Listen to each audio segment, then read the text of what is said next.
সময়ের স্রোতে অনেক কিছুই বদলায়, কিন্তু কিছু মানুষের রাজত্ব থেকে যায় চিরকাল।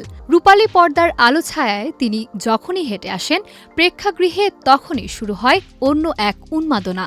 তিনি আর কেউ নন, ঢাকাই সিনেমার রাজপুত্র শাকিব খান। গত ৩ বছরে তিনি কেবল নিজেকে ভাঙেননি, বরং চেনা ছকের বাইরে গিয়ে ঢাকাই সিনেমাকে দেখিয়েছেন এক নতুন দিগন্ত। তরুণ নির্মাতাদের হাত ধরে শাকিবের এই রাজকীয় রূপান্তর বাংলা সিনেমার ক্যানভাসকে বদলে দিয়েছে চিরতরে।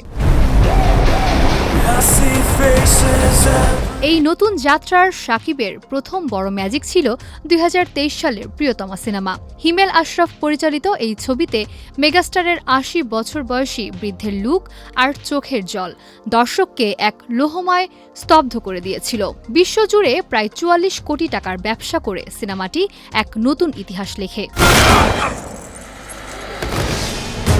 এর ঠিক পরের বছরই রায়হান রাফির তুফান যেন ঢাকাই সিনেমার ইতিহাসে এক সত্যিকারের ঝড় নিয়ে আসে। এক গ্যাংস্টারের স্টাইলিশ লুকে শাকিবের পর্দায় হেঁটে আসা যেন ছিল খরা কাটিয়ে হলগুলোতে দর্শকের ঢল নামানোর মন্ত্র।